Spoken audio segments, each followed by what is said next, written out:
আচ্ছা, আলহামদুলিল্লাহ। তো বাংলাদেশে এই ইমানের একটা জাগরণ হয়েছে, একটা জাগরণ হয়েছে, এটা আমরা দেখতেছি আলহামদুলিল্লাহ। এই উম্মত 100 বছর পতন অবস্থায় ছিল। কয়শো বছর? 1924 থেকে 2024, 100 বছরের পরে জেগে উঠেছে, উঠবে, এটা হাদিসে আছে, লম্বা কথা আছে, সেদিকে যাব না। উম্মত এখন জেগে উঠছে। তো এই জেগে উঠাটা আপনারা দেখতেছেন, আমরা দেখতেছি। আমরা ডাকসুতেও দেখলাম, জাকসুতেও দেখলাম, রাকসুতেও দেখলাম, চাকসুতেও দেখলাম, আজকে মনে হয় আরেকটা দেখলাম নাকি? হ্যাঁ হ্যাঁ হ্যাঁ হ্যাঁ, দেখেন, আমি না শুনেই কিন্তু ধারণা করেছি এটা হবে। আমার সাংবাদিকতা হলো কোরআন আর সুন্নাহ থেকে। আপনাদের কোন সাংবাদিক কি কইলো ওইটা অনেক সময় না জানলেও চলে। আমি একটা জিনিস ফলো করি, ইবনে আব্বাসের একটা কথা, লাউ ফাকাততু ইকালান লাওয়াজাদতুহু ফি কিতাবিল্লাহ। আমি যদি একটি রশি হারাই, তাহলে এই রশিটা আমি খুঁজবো রাস্তাঘাটে নয়, কোরআনের মধ্যে।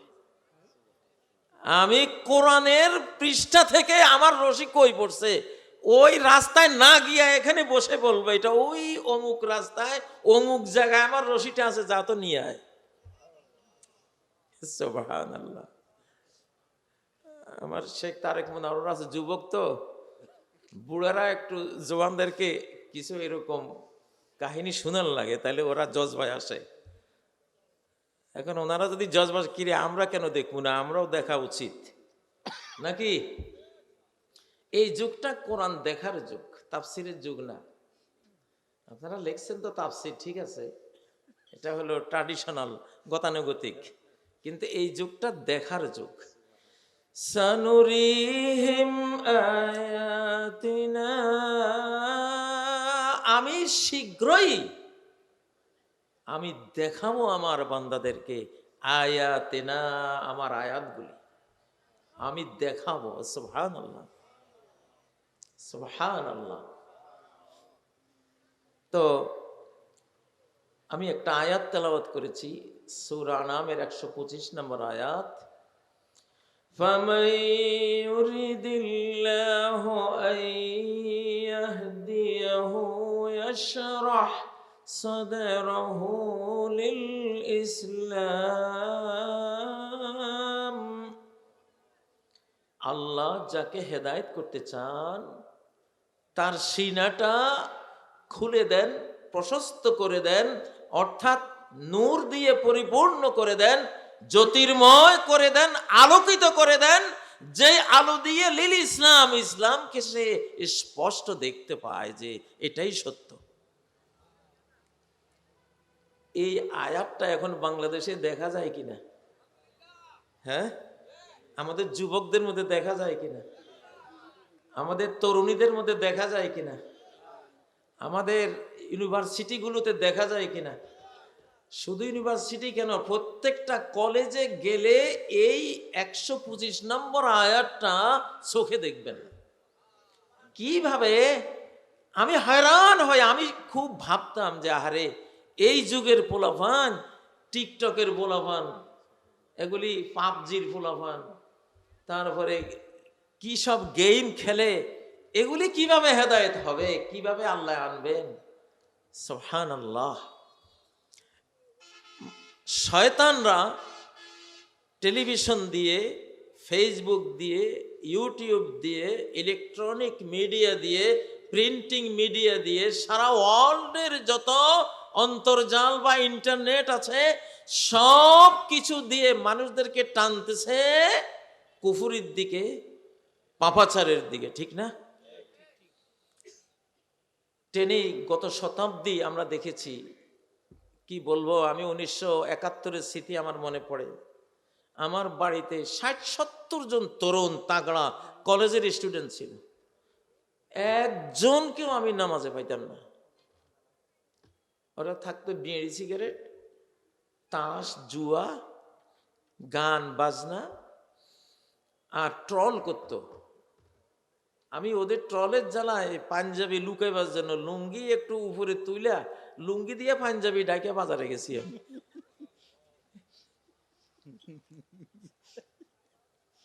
কইতো কি কি গুঁড়া গুঁড়া রেজাকার হাড্ডি কর্ম চুনাচার এরকম কইতো। বাস্তব বাস্তব। তো একদিন আমারে একজন বলল, এই শোন, তখন আমার বয়স মনে হয় 4-5 বছর, ছোট্ট মানুষ। ও বলছে একটা স্টার নিয়ে আয়, স্টার সিগারেট। আমারে বলছে স্টার আনো, শুধু স্টার বলছে, সিগারেটটা আর বলে নাই। তা আমি তো আর চিনি না স্টার কি। এটা পাটোয়ারি বাজারে যাইতে যাইতে এটা হয়ে গেছে স্টার্ট। এখন আমি সারা বাজারে হাঁটতেছি আর বলছি, ভাই স্টার্ট আছে? কি কষ্ট স্টার্ট মানে? কয় না স্টার্ট না, তুই মনে হয় ভুল করতেছিস, এটা স্টার সিগারেট হবে। ধরো মিয়া, সিগারেট তো কয় নাই, উনি স্টার্ট কইছে। আমি মায়ের খামো যাই, আমি তো ছোট মানুষ। সারা বাজারের সব দোকান ঘুরে বাড়িতে আসি, কইলাম যে স্টার্ট তো নাই। কি স্টার্ট নাই?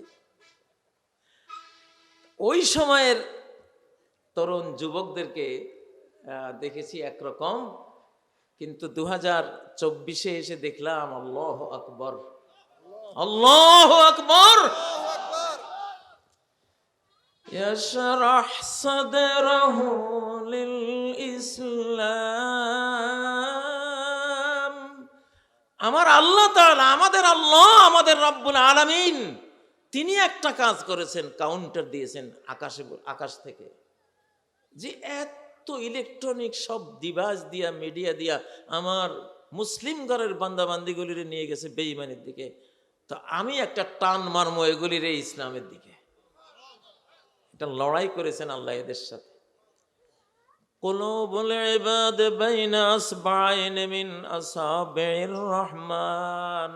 বান্দাবান্দির কলবগুলি কিন্তু, তোমরা যাতে ফেসবুক দেখাও, ইউটিউব দেখাও, টিভি এটা সেটা, হৃদয়ের মালিক কিন্তু তোমাদের টিভি না, মনের মালিক কিন্তু ইউটিউব না, মন ঘুরাইবার ক্ষমতা কিন্তু তোমার ইন্টারনেটে নাই। ওই ক্ষমতা একমাত্র মালিকের হাতে, মালিক রেখে দিছেন ওনার 2 আঙ্গুলের মাঝখানে। আল্লাহু আকবার। একটা ঘূর্ণি দিছে উনি, একটা ঘুরানি দিছে, ইউসাররুহা কাইফা ইয়াশা। এক ঘুরানির লগে টিকটক প্রজন্ম সবগুলি রাজনীতির রাজপথে আসা, বাংলাদেশ স্বাধীন করার, বাঙালি জাতিকে, বাংলাদেশি জাতিকে মুক্ত করার, মুক্তির সংগ্রাম তো ইসলামী সংগ্রাম। এক টানে ইসলামী সংগ্রামের রাজপথে এসে পড়ছে সব। আমাদের পুলিশ ভাইয়েরা বলছেন এগুলিরে মাইরে তো থামানো যাইতো না, একটা মারলে 4টা আসে।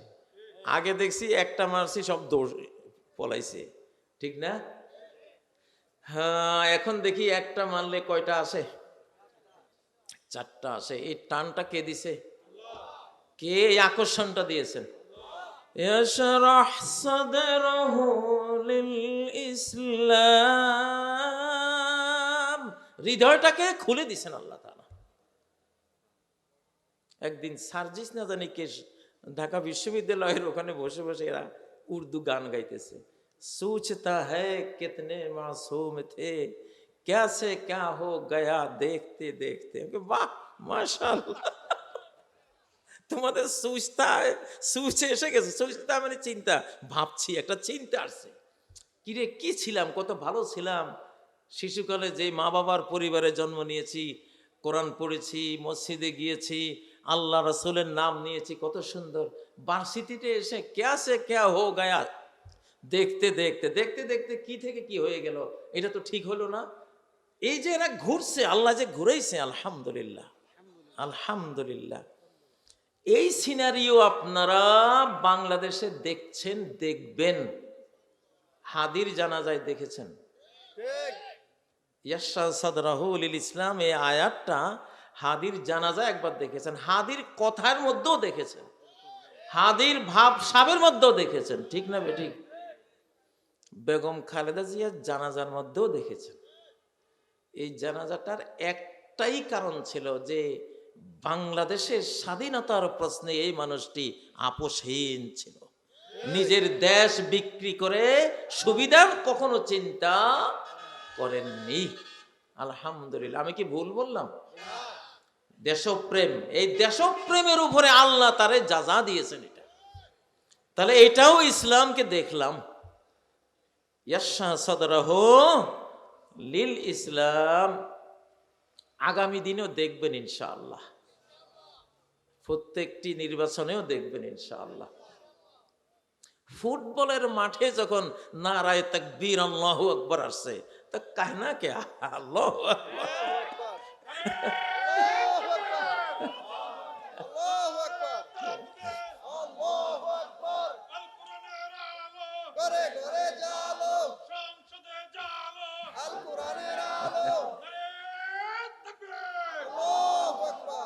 মুস্তাফিজের ক্রিকেট খেলা বুঝি এখন একটা ইমান কুফরের লড়াই পরিণত হয়ে গেল।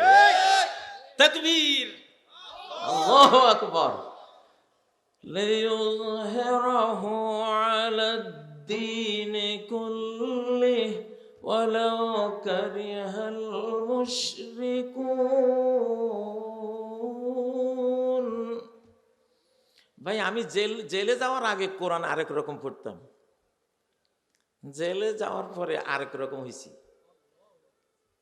আমি এখন যে স্টাইলে কোরআনটা পড়ি, জেলের আগে এটা ছিল না। জেলের আগে এক খতম কোরআন দিতে সারা বছর চেষ্টা করিও পারিনি, আর এখন প্রতি 7 দিনে। আলহামদুলিল্লাহ। এখানেও ইসলাম দেখা যায় কিনা, যে ইসলামের হিট করবা, হিট করলে এটা আরো এটা জেগে উঠবে। যত আলেম জেলে গেছে সবাই জেগে উঠছে আলহামদুলিল্লাহ। এবং যারা জেলে যায় নাই, ও জেলখানার আলেমদেরকে দেখে তারাও জেগে উঠছে আলহামদুলিল্লাহ। আলহামদুলিল্লাহ। এই ইসলামকে কেউ রোখাতে পারবে না। জোহরান মামদানির নিউ ইয়র্ক শহরের যেই রেজাল্টটা, আল্লাহু আকবার, আপনারা সেটা শুনেছেন, যে তুলসী গেবার্ট বলেছেন যে ইসলাম আমার আমেরিকাকে খেয়ে ফেলতেছে। সে তো বলছে ইসলাম আমার আমেরিকাকে খেয়ে ফেলতেছে। আমি মনে মনে ভাবি, এটা যে বাংলাদেশ থেকে শুরু হয়েছে, এটা তোমার না বুঝাই ভালো। 2024-এ আল্লাহ এই বাংলাদেশি জাতিকে ইসলামের জন্য মনোনীত করেছেন আলহামদুলিল্লাহ। আলহামদুলিল্লাহ। এত আবেগ, মাহফিলের প্রতি এত ভালোবাসা, কোরআনের মাহফিলের প্রতি এত ভালোবাসা, এত গণজমায়েত, এই যে গভীর রাত শীত উপেক্ষা করে বসে থাকা, এগুলি বাংলাদেশ ছাড়া কোথাও এরকম নাই। ঠিক না বে ঠিক? আল্লাহু আকবার। তাহলে ইসলাম আমরা দেখব। এখন যেটা হচ্ছে, প্রায় 1 শতাব্দীর কাছাকাছির যে বিশ্বনীতি ছিল, যে কেউ কারো সার্বভৌম দেশে আক্রমণ করবে না, অলরেডি এটা ভেঙে গেছে। এটা কি ভেঙে গেছে? এখনকার যে রাষ্ট্র ব্যবস্থা, এটা ধ্বংসস্তূপে পরিণত হবে। হলে এই ধ্বংসস্তূপ সরিয়ে ইসলামী খেলাফতের রাজপ্রাসাদ এই ধ্বংসস্তূপের উপরে নির্মাণ হবে ইনশাআল্লাহ। সেই লক্ষণটাও এসে গেছে, এসে গেছে না? ওয়ালাউলা দাফউল্লাহিন নাস বা'দুহুম বিবা'দিল লাফাসাদাতিল আরদ ولكن الله ذو فضل على العالمين। যদি আল্লাহ একদল মানুষকে দিয়ে আরেক দলকে প্রতিহত না করাতেন, তাহলে পৃথিবী ধ্বংস হয়ে যেত। এখন একটা লড়াই লাগবে ইনশাআল্লাহ। বাংলাদেশেও কিন্তু লড়াইটা আসতেছে বিশ্বব্যাপী। এখন কোনো ছোট রাষ্ট্রের নিরাপত্তা থাকবে না, কোনো ছোট রাষ্ট্রের নিরাপত্তা থাকবে না। এখন একটা আয়াত দেখবেন, সে আয়াতটা সূরা মুমিনুনের 52 নম্বর আয়াত, 53 নম্বর আয়াত। ওই আয়াতটা দেখবেন। সেই আয়াতটা কি? ওয়া ইন্না হাযিহি উম্মাতুকুম উম্মাতান ওয়াহিদা। এইটা যে একটা জাতি, 57 রাষ্ট্র মিলে যে এক জাতি, 2 জাতি না। কোরআনে এটা আছে না নাই? এখন এটা দেখবেন কিভাবে এটা এক জাতিতে পরিণত হচ্ছে। সৌদি আরব আর পাকিস্তান অলরেডি এক জাতি হয়ে গেছে। ওদের দেখা দেখি এখন বাংলাদেশও আলহামদুলিল্লাহ এক জাতি হয়ে যাচ্ছে। এর পাশাপাশি তুরস্ক, ইরান, তারাও, কাতার, তুরস্ক, ইরান, তারাও পাকিস্তানের সাথে একজোট হয়ে এক জাতিতে রূপান্তর হচ্ছে। এরপরে দেখবেন 57 রাষ্ট্রই একটা যুক্তরাষ্ট্রীয় কাঠামোতে ঐক্যবদ্ধ এক মহা সাম্রাজ্যে রূপান্তরিত হয়েছে ইনশাআল্লাহ, ইনশাআল্লাহ। ওয়া ইন্না হাযিহি উম্মাতুকুম উম্মাতান ওয়াহিদা। তো এক জাতি যে তোমরা হইবা, এক জাতি হইতে হইলে দুইটা জিনিস লাগবে। কয়টা জিনিস? এটা পরে কইছে আল্লাহ, ওয়া আনা রাব্বুকুম, আমারে রব হিসেবে মানতে হইব। আলহামদুলিল্লাহ, শুরু হয়েছে তো, শুরু হয়েছে তো, নারায়ে তাকবীর নাকি? আল্লাহু আকবার। জয় বাংলা মানে এখন কি? জয় বাংলা মানে এখন ধ্বংস বাংলা। জয় মানে এখন ধ্বংস, জয় মানে কি? ধ্বংস। সেটা বিদায় হইয়া নারায়ে তাকবীর। তাহলে আল্লাহ রবুবিয়তের সেই শাহানশাহী দবদবা, শান শওকত, জাকজমক নিয়ে এটা একত্ববাদটা বাংলাদেশে নাজিল হয়েছে কিনা, সারা বিশ্বে নাজিল হয়েছে কিনা? বাংলাদেশ, পাকিস্তান, সৌদি আরব, তুরস্ক এক জাতি না? কিভাবে একসাথে হয়ে যাচ্ছে? আলহামদুলিল্লাহ একসাথে হয়ে যাচ্ছে না? তাহলে উম্মাহ ওয়াহিদার রূপটা এখন বুঝতেছেন, কিন্তু চোখে দেখবেন ইনশাআল্লাহ। আমরা দেখতেছি আলহামদুলিল্লাহ। ওয়া আনা রাব্বুকুম ফাত্তাকুন, আমি তোমাদের রব, আমাকে তাকওয়া দিয়া অর্জন করো।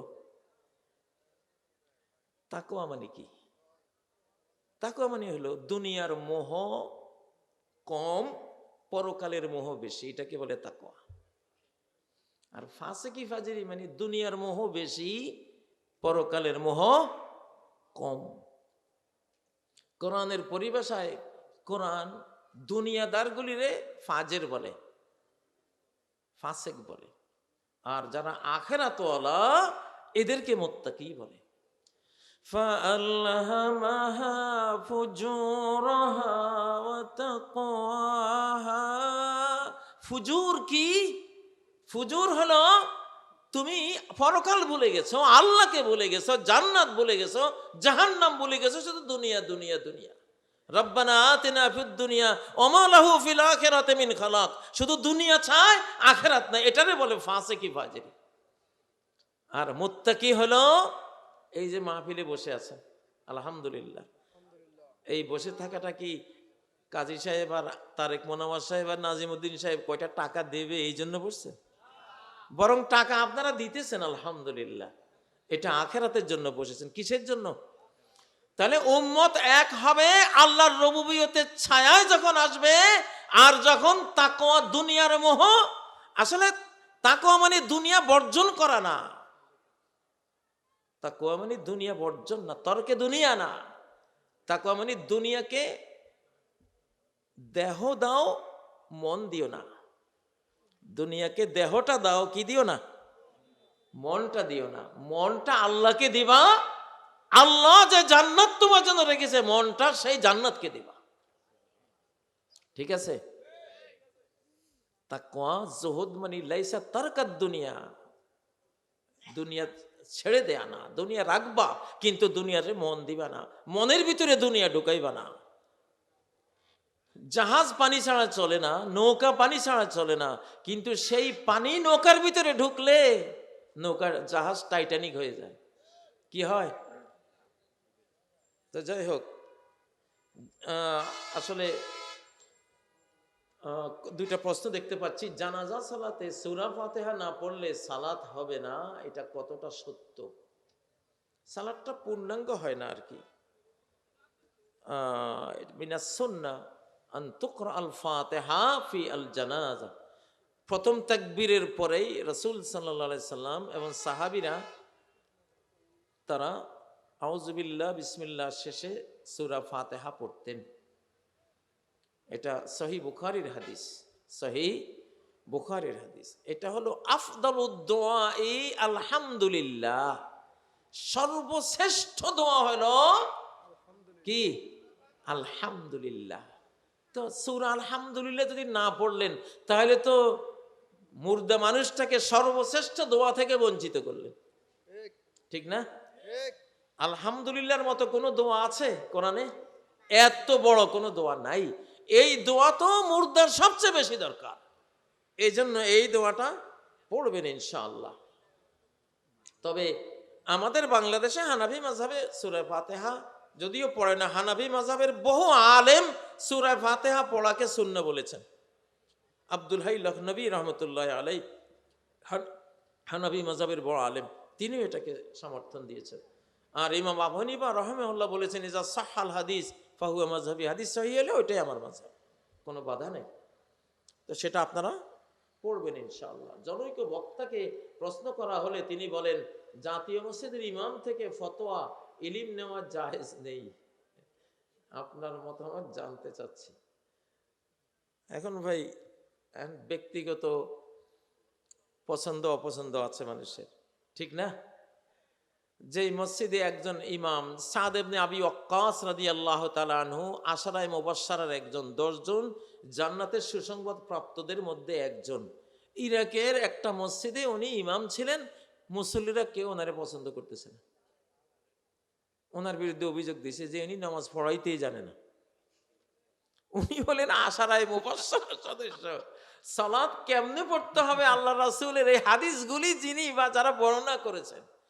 তো রাসূলুল্লাহ সাল্লাল্লাহু আলাইহি ওয়াসাল্লাম নামাজ যতটা দীর্ঘ ছিল, জোহর আসরে প্রায় 30 আয়াতের মতো লম্বা পড়তেন, একটা সেজদায় প্রায় 10 তাসবিহ পরিমাণ, রুকুতে 10 তাসবিহ পরিমাণ লম্বা লম্বা। আর ওগুলি তো হলো তাড়াহুড়োর মুসল্লি, তো ওরা ধরছে এত সময় লাগে মিয়া 4 রাকাত পড়তে, ওরা উনি নামাজ পড়াইতে যান। তো এখন কি করুন, হযরত ওমর পরে গিয়া মুসল্লিদের বক্তব্য শুনলেন, শুনে টেনে বুঝলেন যে আসলে যেমন শুটকি তেমন বেগুন হয় নাই এখানে, এরা যেমন ওই জাতীয় একজন ইমাম দিতে হবে। সাদ ইবনে ওয়াক্কাসকে উনি বললেন তুমি চলে আসো ভাই, আসলে তোমার উপযুক্ত মুসল্লি এখানে নাই। জানি না এখন বাইতুল মুকাররমের খতিব সাহেবের উপরে কি জন্য খেপছে, ওনার সব কথা যে আমরাও মানি সেটাও না, কিছু মাসলা মাসাইলের মধ্যে ইখতিলাফাত তো থাকবেই। তো তাই বলে ওনার ফতোয়া নেওয়া জায়েজ নাই ঢালাও ভাবে বলা যাবে না, বড়জোর বলা যাবে যেই কোনো আলেম কোনো ফতোয়া দিলে যদি দলিল না দেন তাহলে আমি সেটা মানব না, আমাকে দলিল দিতে হবে, ঠিক না বে ঠিক? ঠিক না বে ঠিক? হ্যাঁ, তো এটা দলিল দিয়ে আমরা ইনশাআল্লাহ গ্রহণ করব, দলিল ছাড়া গ্রহণ করব না, এইভাবে বলা যায়। এটা দিয়েছি তো আসলে তো কুয়াশা পড়তেছে, ভাঙ্গা বাজারে ব্যবসা তো খুব একটা বেশি হয় না। তো আলহামদুলিল্লাহ যতটুকু হয়েছে এনাফ, আমরা একটু দোয়া করে দেই আল্লাহ তাআলা আমাদের এই মাহফিল যতটুকু হয়েছে সব আল্লাহ যাতে কবুল করেন। সুবহানাকাল্লাহুম্মা ওয়া বিহামদিক আশহাদু আল্লা ইলাহা ইল্লা আনত আস্তাগফিরুকা ওয়া আতুবু ইলাইক।